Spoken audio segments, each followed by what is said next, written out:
Hola, hola, muy buenas tardes a todos y a todas nuestros seguidores. Bienvenidos a esta nueva transmisión en vivo de Fundación Pro Bono. Ahí de a poquito se nos va uniendo nuestros seguidores. Mi nombre es Paulina Corral, yo soy abogada y estoy a cargo del área de vinculación con el medio y organizaciones sociales en Fundación Pro Bono.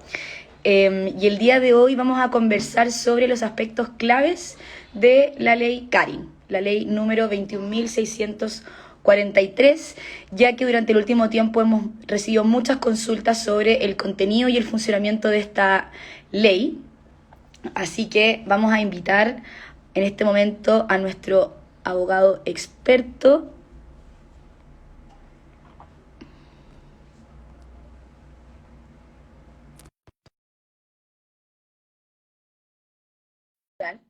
Que Fundación Pro Bono es una organización sin fines de lucro que lleva más de 20 años promoviendo el acceso igualitario a la justicia en favor de personas en situación de vulnerabilidad, organizaciones sociales y microempresarios. Hola Juan Ignacio, ¿cómo estás?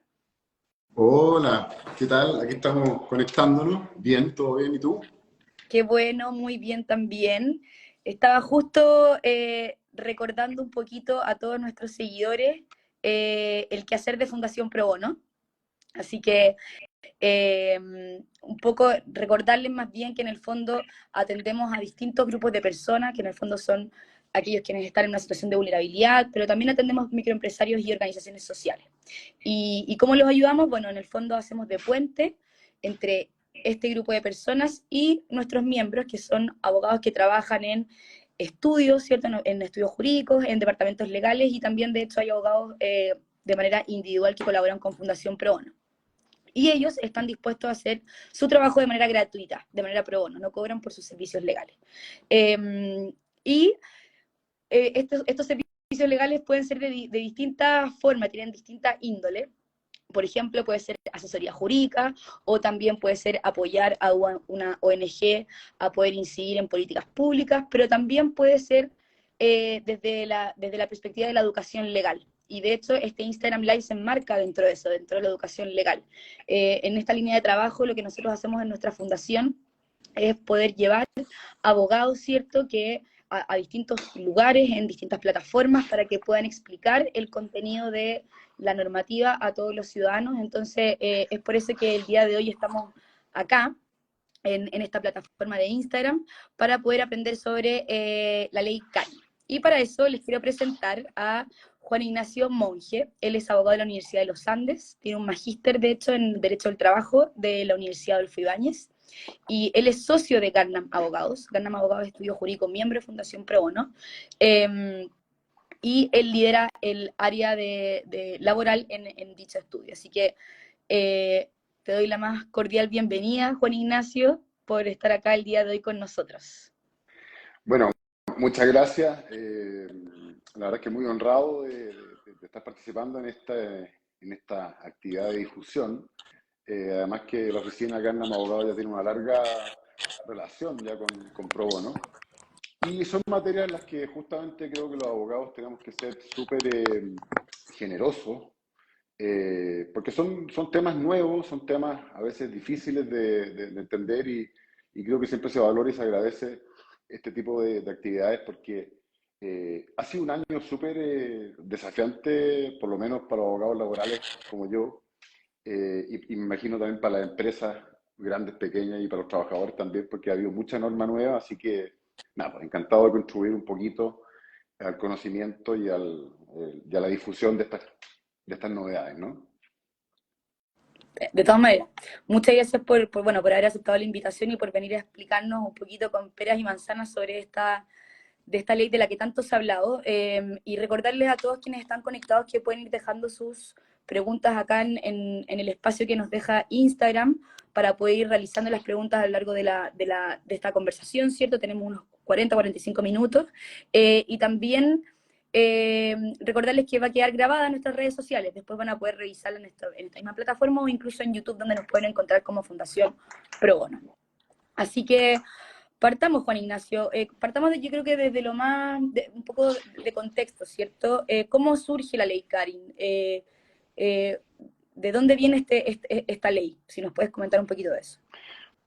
Bueno, en forma previa se habrán dado cuenta en los últimos años que hay muchas leyes que llevan un nombre o un apellido, ¿no? No sé, ley Samudio, ley Emilia, incluso el nombre de un perro, como la ley Cholito. Eh, y entiendo, bueno, esto lo entendemos porque de alguna manera lo que se refieren a situaciones de gente que ha muerto en forma trágica, ¿cierto? Recuerdo también la ley Nail Retamal. Mm. Y desde el punto de vista como de la difusión de estas leyes es muy fácil asociarlas, ¿cierto? A un caso determinado, ¿ya? Eh, bueno, y en el caso de Ley Karin, precisamente trata de una técnica en enfermería, una TENS, que se quitó la vida tras haber sufrido acoso laboral. Según yo pude revisar un poco en la prensa, es un caso súper triste y lamentable. Mm. Ella había participado como testigo en un sumario interno que se llevó a cabo en el hospital donde ella trabajaba y no se respetó el derecho, el secreto de la investigación. Entonces esto le valió que inmediatamente ella empezara a sufrir distintos niveles de acoso, sanciones, le bajaron el sueldo, suspensiones, etcétera, lo cual a ella la fue como, digamos, llevando a una situación insostenible y que lamentablemente terminó quitándose la vida.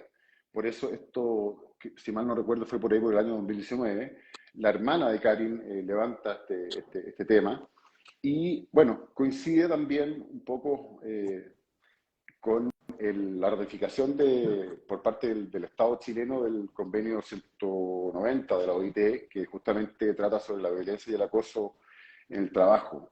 ¿Ya? Este es un convenio internacional que Chile, digamos, aprobó, ratificó y de alguna, o sea, no de alguna manera, sino que los estados están obligados, una vez que lo firman, a dictar leyes que estén alineados con ese propósito. Entonces, Ley Karin honra a Karin Salgado, ¿cierto? Y a este compromiso internacional que tiene Chile de dictar normativa que, digamos, trate de suprimir la violencia y el acoso en el trabajo, ¿ya?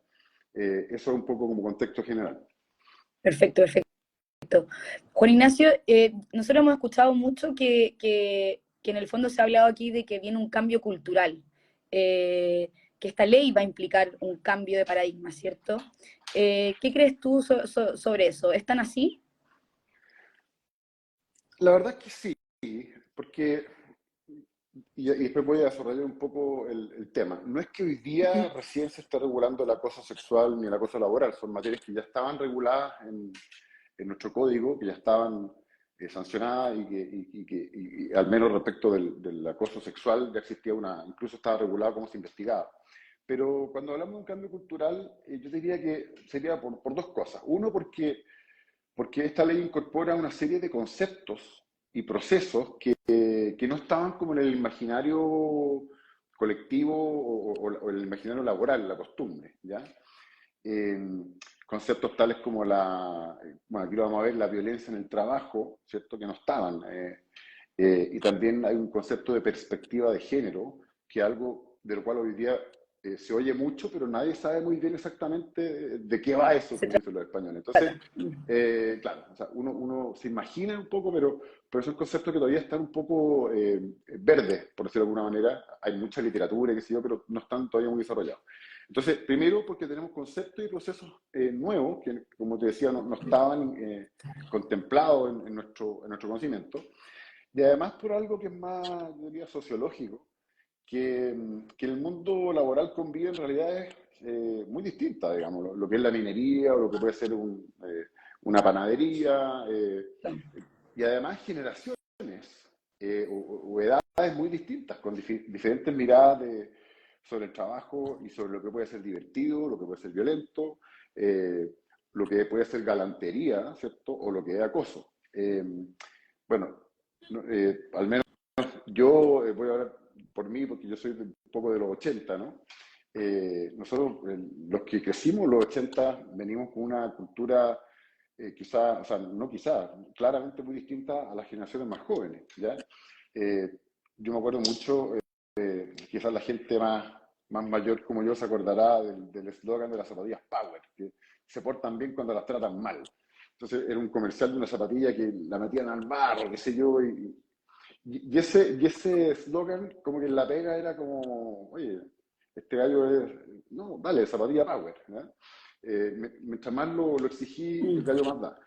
Y para qué decir las dinámicas del Javelin con Ja, que fue un programa humorístico que corrió por ahí entre los 80 y los 90, que era, bueno, era muy divertido, pero tenía justamente una oficina en la que el jefe, el señor Sañar Tutito, trataba pésimo a la pobre señorita Gertrudis, que era una secretaria, y le decía lechuza, para trabaje, para eso le pago. O sea, ahí tú tenías una situación de violencia laboral con la cual uno se reía, obviamente.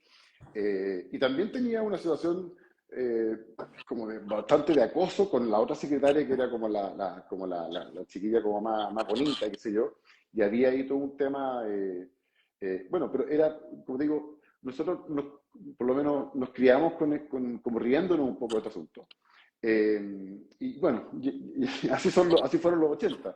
Claramente hoy día estamos en otra época, tenemos distintas sensibilidades, entonces creo que la ley Karin, hacia donde nos debiera llevar positivamente, es a este cambio cultural, porque como vamos a tener oportunidad, espero, de desarrollar, va a haber que implementar una serie de prácticas y protocolos de prevención y de sanción de este asunto, en la que situaciones que antiguamente eran pasadas por alto, ya no va a ser así.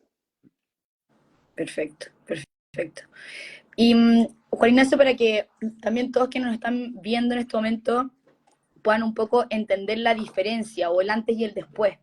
Que en el fondo, ¿cómo trataba el Código del Trabajo el tema del acoso, tanto sexual y laboral antes? ¿Qué había antes y qué pasa ahora con la entrada en vigencia de la ley Cari? Bueno, como decía antes, no es que haya una gran novedad respecto de esto, porque el acoso sexual y el acoso laboral ya estaban definidos en los últimos años, ya se habían incorporado al código, ya, o sea, ya estaban definidos, ya teníamos una definición, pero no estaban bien integrados, ¿ya? Había, ponte tú, había estaba regulado cómo se investigaba el acoso sexual, pero el acoso laboral como que no tenía este procedimiento.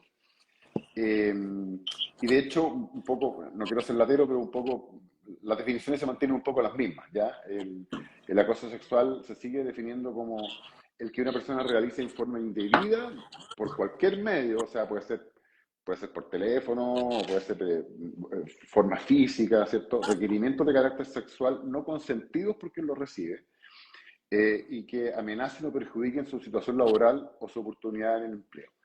Y el acoso laboral también está definido y también habla de conductas que constituyan agresión o hostigamiento reiterados, ¿ya? Eso hoy día ha cambiado. La definición es un poquito más larga, pero en el fondo también estamos hablando de menoscabo, maltrato, humillación y que amenacen la situación laboral de las personas, ¿ya? Entonces, lo otro es que el acoso sexual y el laboral ya constituían una causal de término de contrato de trabajo. O sea, el trabajador que era sorprendido en este tipo de cosas también se lo podía despedir. O sea, eso siempre ha podido ser, ¿ya? Entonces, ¿cuál es la novedad, diría yo, acá? Es que, a ver, el Código del Trabajo siempre ha señalado que las relaciones laborales se tienen que fundar en un trato digno a la persona. Hoy día la frase es un poquito más larga, dice que las relaciones laborales se tienen que fundar en un trato libre de violencia, compatible con la dignidad de la persona y con perspectiva de género, ¿ya? Entonces ahí tenemos un principio inspirador con el cual los jueces van a estar mirando cuando lleguen los juicios La o aplicación de la cuando ley. claro, o cuando la inspección del trabajo también fiscalice. Ojo, ahora tenemos una luz mucho más potente y que también vamos a tener que ir aprendiendo un poco de, como les decía antes, en qué consiste exactamente esto, ¿ya? Eh, entonces, hoy día tenemos este principio y también hay un derecho de los trabajadores a exigirle al empleador que adopte estas medidas de prevención, investigación y sanción del acoso laboral y de la violencia en el trabajo, ¿ya?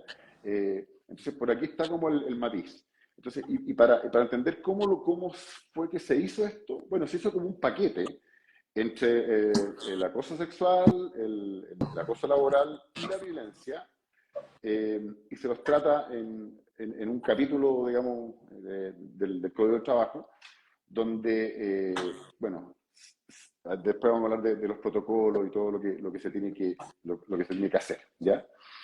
Eh, Y podríamos como profundizar en detalle respecto de cada uno de ellos.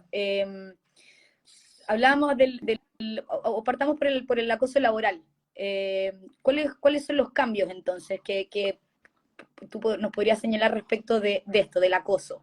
ya, yo diría que lo primero respecto del acoso laboral, creo que lo adelanté. En la definición actual, digamos, porque la ley va a empezar a regir un poquito más en agosto, se habla de que el acoso tiene que ser una agresión u hostigamiento reiterado, ¿ya?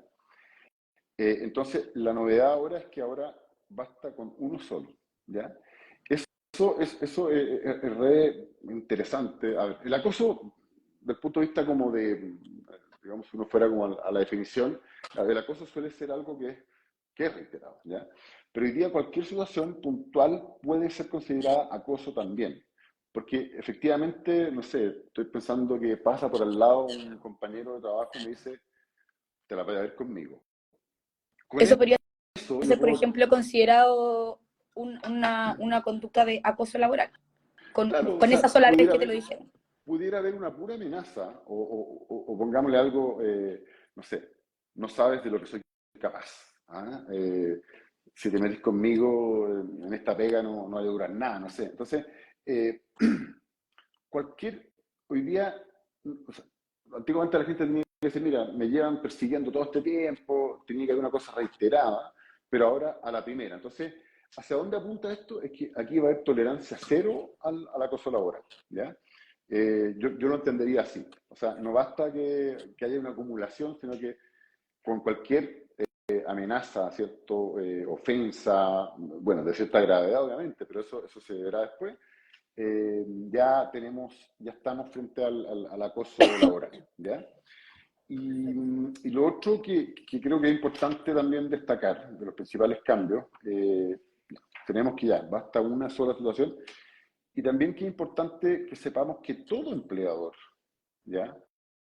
Todas las empresas, grandes, chicos, público, privado, con fines de lucro, sin fines de lucro, todos van a tener que tener un protocolo de prevención del acoso sexual, laboral y de la violencia en el trabajo, ¿ya?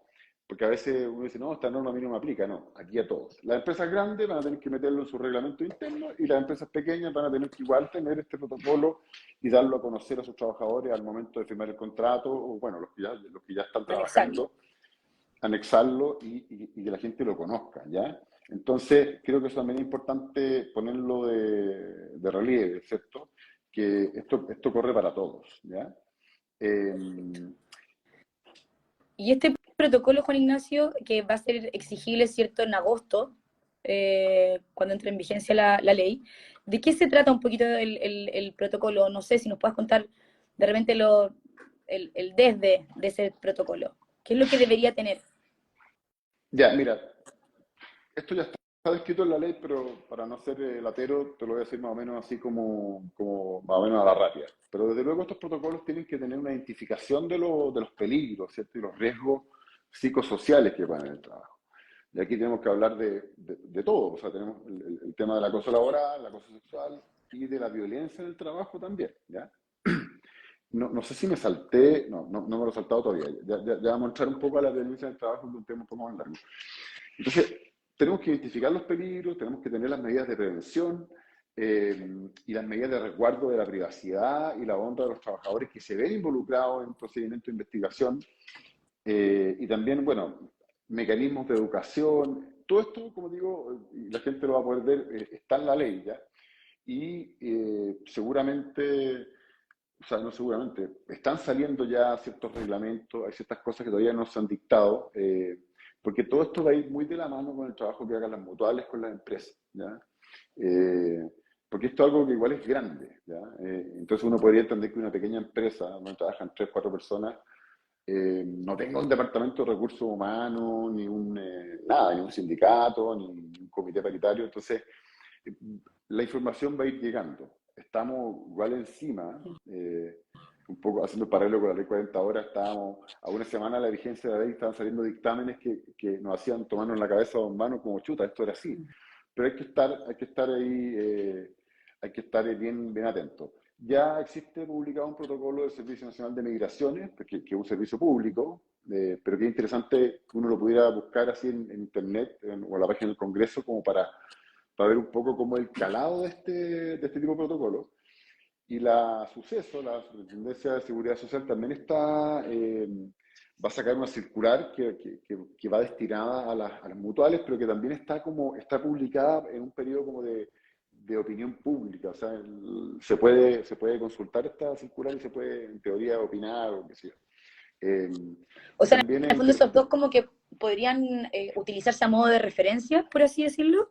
Claro, para quienes todavía no tienen a mano un protocolo, porque, a ver, seguramente va a empezar a circular un modelo de protocolo un poco como pasa con los reglamentos internos, pero igual hay que ajustar esos protocolos a la realidad de la empresa, porque si yo copio el protocolo de Codelco para una Totalmente. panadería pequeña, puede ser excesivo, Mm. ¿ya? Porque seguramente en el copy-paste se puede colar la gerencia de recursos humanos, o en el caso del protocolo de aquí del Servicio Nacional de Migraciones se habla de sumario administrativo, entonces en una empresa no hay sumario administrativo. Entonces, yo creo que es bueno para tener alguna referencia, pero no para hacer copy-paste, o sea, no va por ahí la cosa, ¿ya? Entonces, el asunto de la información, la invitación es a estar atento a lo que Mm. salga.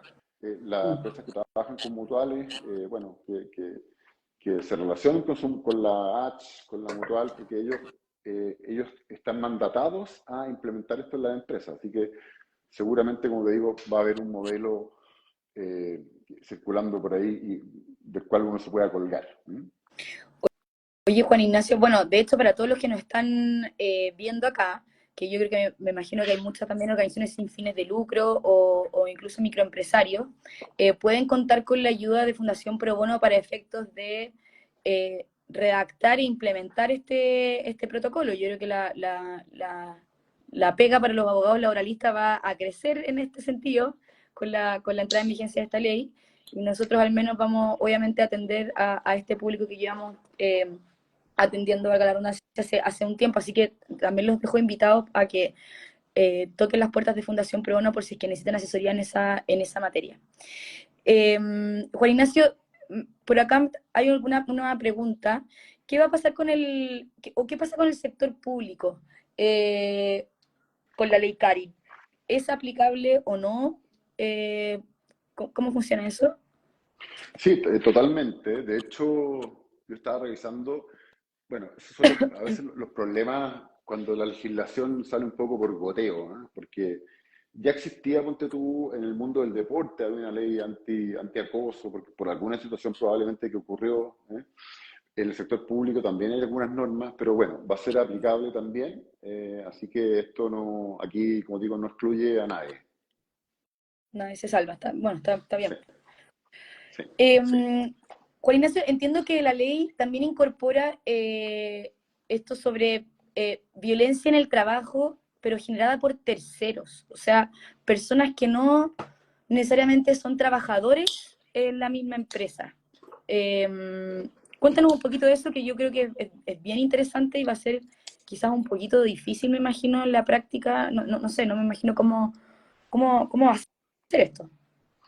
Mira, es súper desafiante. Yo, al menos como lo he entendido, y esto no lo tomen como un consejo legal, sino que como una opinión de un gallo que está metido en el tema nomás, pero no es que yo tenga así como que por interno me estén diciendo lo que va a hacer, pero a ver, yo lo entiendo un poco como, a ver, esta violencia en el trabajo, efectivamente, lo que la ley dice que la empresa tiene que proteger a los trabajadores de la violencia de gente que no es trabajadora, o sea, estamos hablando de clientes, proveedores, usuarios, o sea, imagínate la cajera del supermercado o la persona que atiende en no sé, en estas compañías de teléfono, que van ahí, sacan ticket bueno, van al box, ¿cierto?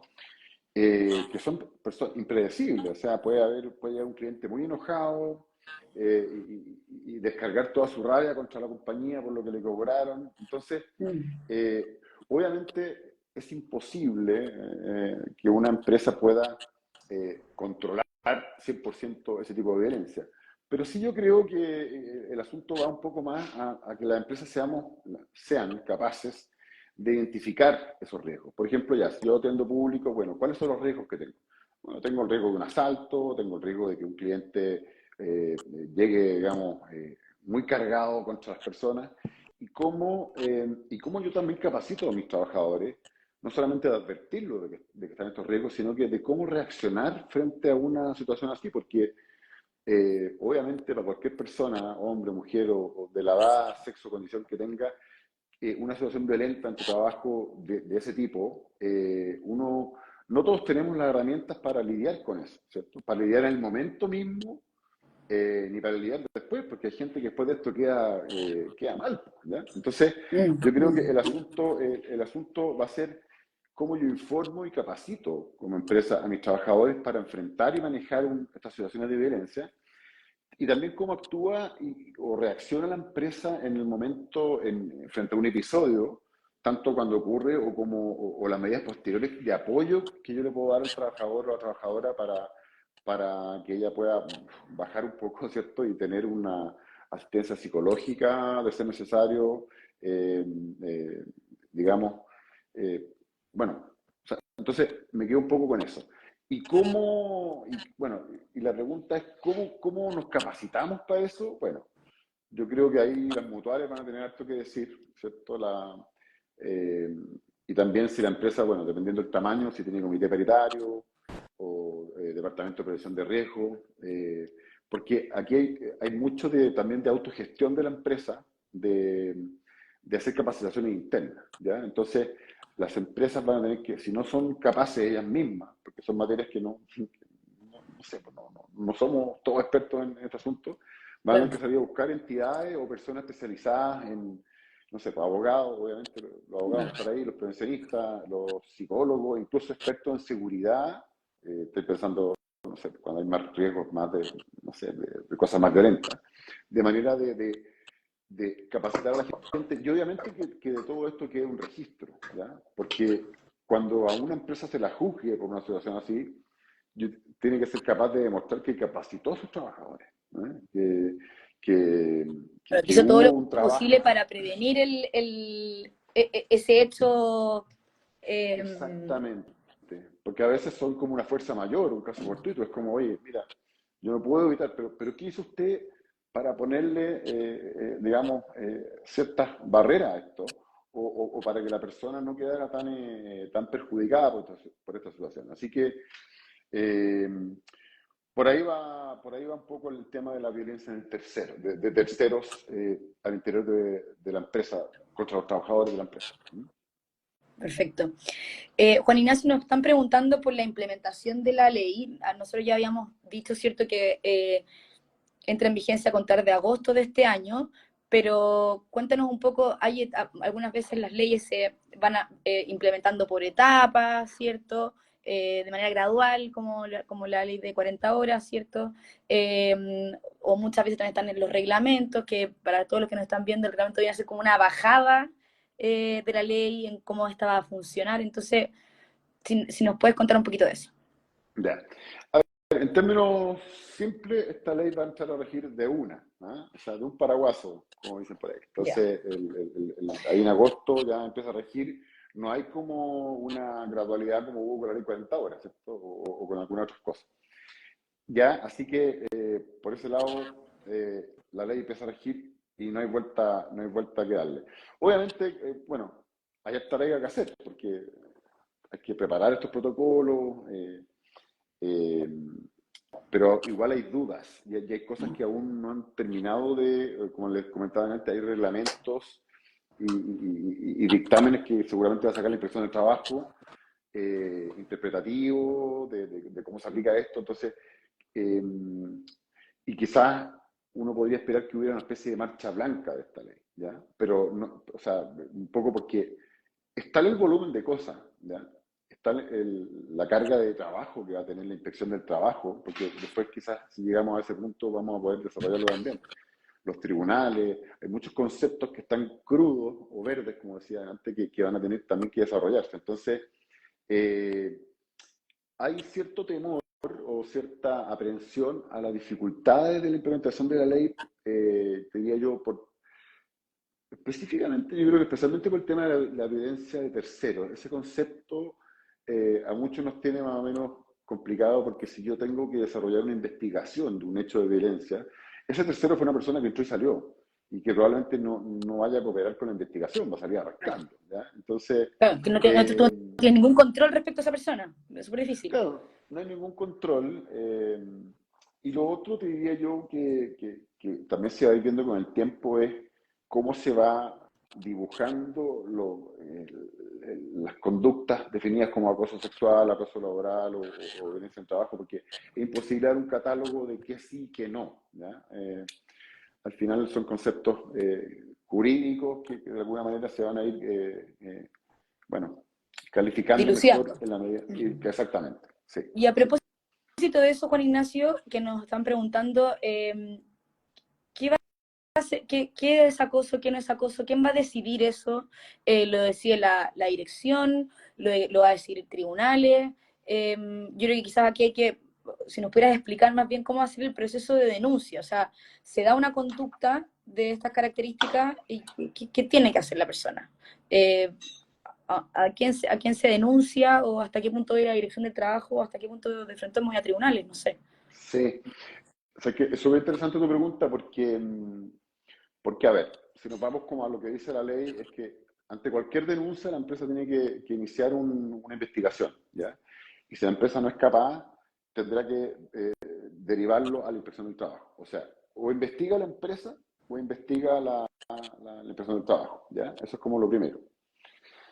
Eh, Chuta, y claro, en la empresa uno dice, bueno, tengo que hacer una investigación y ¿en qué consiste? Bueno, la Inspección del Trabajo va a dictar un reglamento próximamente sobre las pautas de la investigación. Pero, no sé, a mí me ha tocado hacer de repente investigaciones internas en una empresa y, claro, ni siquiera uno como abogado es juez. O sea, tú desarrollas una investigación, haces una serie de preguntas. Bueno, uno siempre trata de que aquí todas las personas tienen que, o sea, asegurar el debido proceso, se llama, que tienen que ser oídas todas las partes, los testigos y todo. Pero o sea, va a ser una investigación interna, sea que la haga la empresa o la empresa la externalice, porque eventualmente la empresa, y quizás sea lo ideal, que la empresa, si no tiene las capacidades, externalice esto no solo en la inspección del trabajo, sino que en una firma o en una consultora que se dedica a esto. ¿Qué sería esto? Porque, porque si yo soy una pequeña empresa y soy el dueño, y yo soy el acosador, claramente la cuestión no va a funcionar, ¿cierto? O si no tengo las capacidades, bueno. Entonces, a ver, en síntesis, el proceso es, bueno, la denuncia, se recibe la denuncia, eh, la denuncia puede ser por escrito o en forma verbal. Si el trabajador o la trabajadora va y denuncia verbalmente, quien recibe la denuncia de la empresa tiene que tomar un acta, ¿ya? Como cuando uno hace una constancia de carabinero, ¿cierto? Perfecto. Luego, frente a cualquier situación, se tienen que tomar medidas inmediatas, ¿ya? La empresa va a tener que tomar las medidas eh, más apropiadas según el tipo de violencia de la que estamos hablando. Si hay un acoso sexual, hay que separar los ambientes de trabajo, cambiar los turnos, mover aquí para allá, qué sé yo. De eso va a haber también un catálogo. Las medidas más típicas, bueno, son esas, la separación de espacio de trabajo, cambio de jornada, etcétera, ¿ya? La, la asistencia psicológica, si es que el caso es más grave. Grave. La investigación, que hay un plazo para hacer esta investigación de 30 días, que la puede hacer la empresa o la inspección del trabajo. Difícilmente la inspección del trabajo sea capaz de atender en 30 días. Todos esos requerimientos en 30 días. Le puede llegar Claro, bastante pega. claro.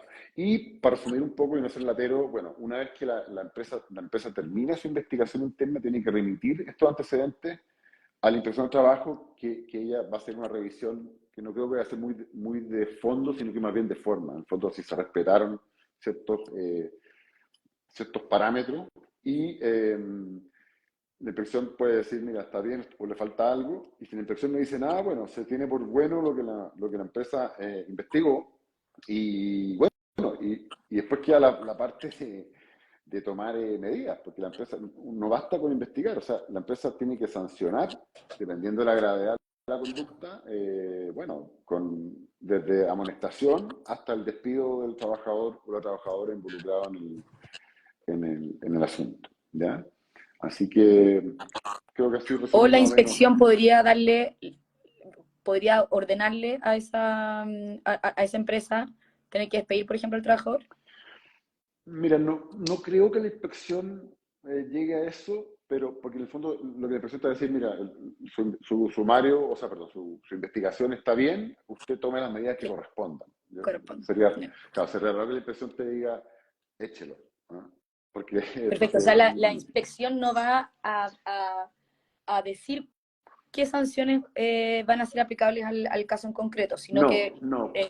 ya, En el fondo, que a criterio del empleador. tú tienes que tener, claro, tú tienes que tener tus medidas. O sea, la inspección lo más probable es que te diga, tome las medidas que correspondan. ¿Ya? Y ahí, bueno, las que correspondan son las que yo debería ya tener contempladas en mi reglamento o mi protocolo. ¿Ya? O sea, eh, así que por ahí va el tema. Y podría imponer multas, por ejemplo, la inspección del trabajo a un caso concreto, por ejemplo, si es que este proceso de investigación no cumplió con los parámetros mínimos, como que de alguna manera no hubo debido proceso en el proceso de investigación. Mira, yo te diría, aquí me voy a carrilear un poco, pero o sea, si tú no haces la investigación, obviamente ahí te va a llegar una multa sí o sí. ¿Ya? Sobre la calidad de la investigación, no creo que te vayan a multar si tu investigación es más o menos mala. ¿Ya? Eh, pero obviamente o sea, la inspección siempre va a estar mirando que tú cumplas con los protocolos, que tú lleves a cabo la investigación. Entonces, el no investigar si tú no lo haces, ahí te van a multar de todas maneras.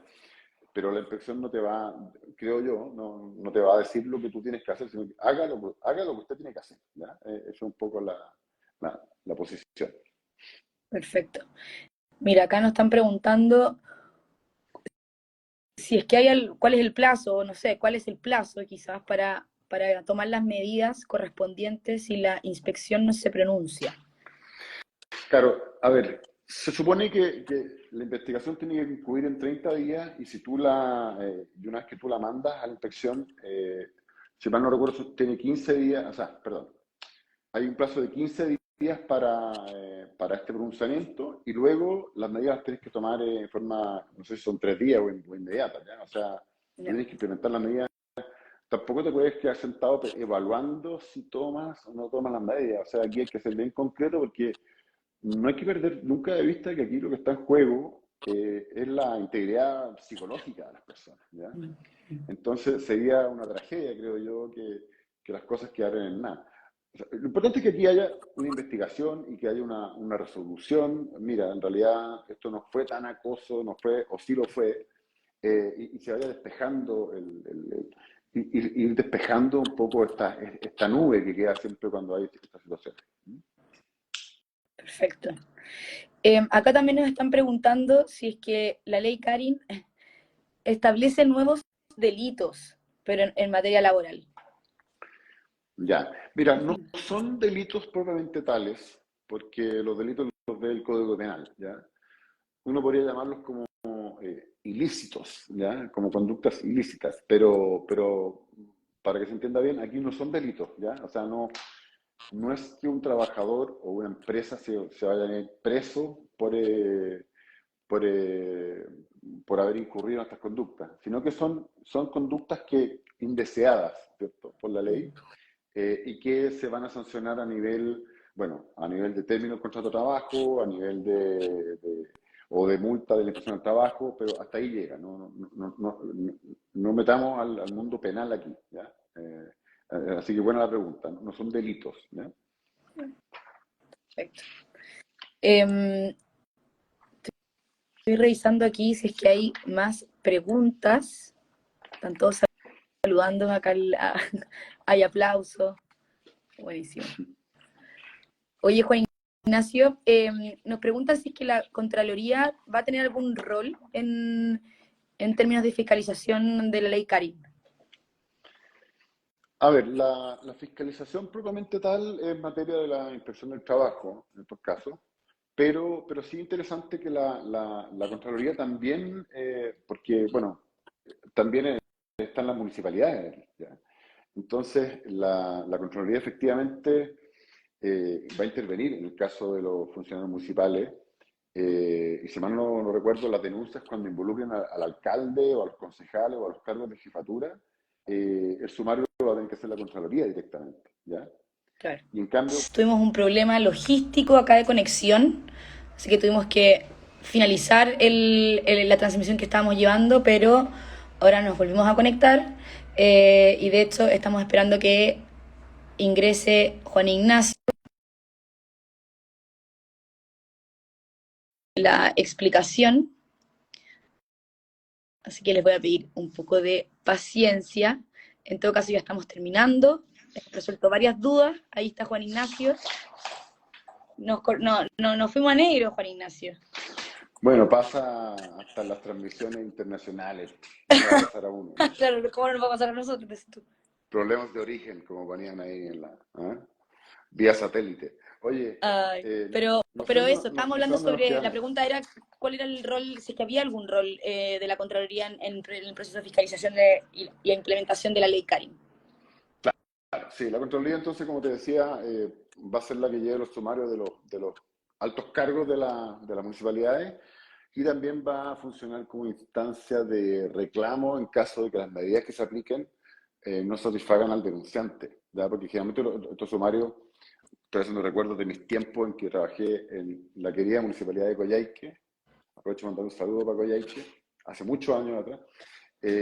Claro, los sumarios generalmente involucran, ¿cierto?, a una persona, pero aquí, como hay un denunciante, esa persona va a poder como reclamar en caso de que las medidas, de que haya una absolución o un sobreseguimiento del sumario, o que las medidas que se hayan aplicado no sean satisfactorias, ¿ya? Así que la Contraloría también participa en Ley CARI. Perfecto, perfecto, clarísimo. Oye, Juan Ignacio, y bueno, yo creo que para terminar, cuéntanos un poco, danos tu opinión, ¿qué crees tú? ¿Cuáles son los desafíos que nos plantea esta nueva ley? ¿Qué es lo que se viene? Ya, mira, yo creo que aquí es súper importante, más allá porque de tenerle miedo a la ley, ¿cierto? O de la ansiedad que nos genera estos cambios, importante la educación, la información, la capacitación para prevenir este tipo de conductas, ¿ya? Cuando hablamos del cambio cultural, la idea es que se reduzca al máximo las situaciones de acoso y violencia en el trabajo, porque la verdad es que nadie quiere ir a trabajar y estar pasándolo mal, ¿cierto? Temiendo por su vida o que te estén condicionando tu ascenso, tu sueldo, o bueno, la verdad es que pasamos buena parte de nuestra vida en la pega, entonces no ha lugar a conductas de este tipo, ¿ya? Entonces, eh, y creo que para que esto se haga carne, es importante que no sea solamente como ya firmé un papelito, recibí el protocolo, ya un poco como a veces uno ve que en la construcción, voy a decir a los viejos, a los trabajadores, porque uno ve a los viejos, pero a los viejos les pasan un papel ya, charla de seguridad de 5 minutos y la gente firma, pero no, que sea, ojalá esto sea más que un mero trámite de papeles. Obviamente que todo hay que firmarlo porque uno como prueba y como registro tiene que llevar un papelito firmado, pero que de verdad este asunto sea algo que se converse y además necesariamente vamos a tener que estar actualizándonos permanentemente con este asunto, porque no es como que, no, si yo les dije una vez que no hagan esto, ¿no? Tú tienes que demostrar activamente como empresa o como empleador que este tema tú lo estuviste como evangelizando, por usar una palabra, ¿ya? El tema desafío importante, el tema de las investigaciones, ¿ya? Probablemente, y pienso en las empresas más pequeñas, no tengan la capacidad de llevar adelante una investigación o no tengan la imparcialidad porque a veces trabajan dueños con empleados, digamos, de forma muy, muy, muy cercana, entonces cuesta. Entonces quizás ahí haya que recurrir bueno, o a la impresión del trabajo, o a la mutual, o a una entidad externa que te lleve adelante este asunto y que pastelero a tus pasteles, que tú sigas trabajando en bueno, pero que alguien te asesore o te lleve este proceso adelante, ¿ya? Porque no somos policía, no somos jueces, y la verdad es que este proceso después, el día de mañana en un juicio, porque va a ser, a la larga va a ser el juez, si hay un despido, ¿cierto? Si te despidan por acosador, igual esto va a llegar a un juicio y ahí el juez es la persona que puede ponderar, ¿cierto? El juez o la jueza, para hablar en amplio, quién va a ponderar si esa investigación estuvo bien hecha o no, o el trabajador podrá aportar nuevas pruebas, ¿cierto? Ya, y el tema de los terceros, como decía, va a ser una ventana grandota también de preguntas. Y yo creo que, como también decía, es importante que nosotros preparemos, como empresas, preparemos a nuestros trabajadores para este tipo de situaciones, tener una especie de botón rojo o como un manual del cortapalos de cómo reaccionar frente a estas cosas. Mira, y como para ir cerrando, la forma en que lo veo es como un poco volver al colegio. ¿Ah? Se me cayó el carnet, es una película antigua, pero ¿por qué digo volver al colegio? Porque en los colegios existen una serie de reglamentos, de protocolos, están los inspectores, hoy día se llaman encargados de convivencia, ¿cierto? Está la libreta de comunicaciones, entonces, de alguna manera, este cambio implica estar más encima de las relaciones laborales, implica estar observando, tomando medidas, entonces es un poco como que el empleador tiene que estar bien atento al entorno, ¿ya? Y en los colegios, bueno, está el tema del bullying, bueno, esto es lo mismo, el acoso laboral al final también es el bullying, entonces, y yo veo, porque yo también trabajo en un colegio, veo como los colegios permanentemente están haciendo charlas sobre el bullying, bueno, ideas del ciberbullying, ciberacoso, y en la empresa vamos a tener que ponernos un poco igual que el colegio, o sea, el director o el jefe va a tener que ser como el director de un colegio, un poco, ¿ya?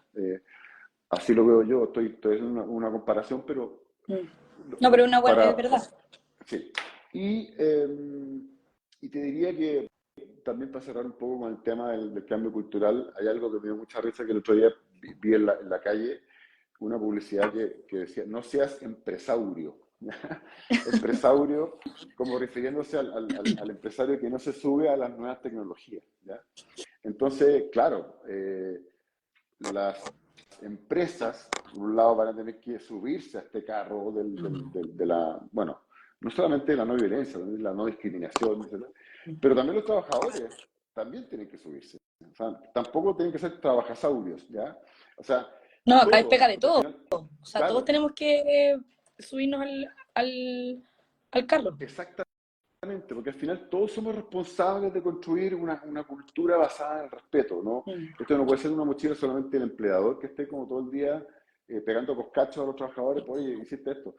O sea, también los trabajadores tenemos, o sea, esto nos afecta a todos. Todos tenemos que estar ahí promoviendo esta cultura del respeto, porque si no, el empresario tampoco no es como el papá de la familia que está repartiendo todo el día. Entonces, por eso es bueno que este cambio cultural no sea solamente resorte del empleador, sino que también los trabajadores exijan este derecho, pero también lo apliquen con sus pares, ¿ya? De tal manera que este cambio cultural florezca, digamos, en la empresa y que ir a la pega, con lo difícil que puede ser, Sí, sea, por lo menos tengamos este mínimo de de respeto garantía. y de Sí. consideración. Claro, exactamente, exactamente. Así que bueno, eso es más o menos. Totalmente de acuerdo.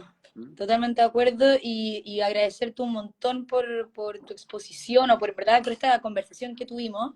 Eh, Fue una conversación, ¿cierto? Cortita, la ley Karin da para mucho más, así que ahí de hecho las próximas semanas vamos a estar avisando sobre las actividades que se vienen, probablemente alguna actividad presencial en, ahí donde estamos ubicados en Fundación Colunga, así que para que estén atentos y muchas gracias Juan Ignacio, te pasaste. Quizá el día de mañana te va a llegar alguna asesoría pro bono de alguna de las personas o algún empleador que haya visto este Instagram, así que no, pues muchas gracias por habernos explicado un poquito sobre esta nueva ley. No, muchas gracias a usted y bueno, para lo que se necesite, estamos aquí disponibles. Buenísimo. Bueno, muchas gracias y nos despedimos. Que estén muy bien. Muchas Chao, chao. gracias. Chao, Juan Chao. Ignacio. Nos vemos. Chao.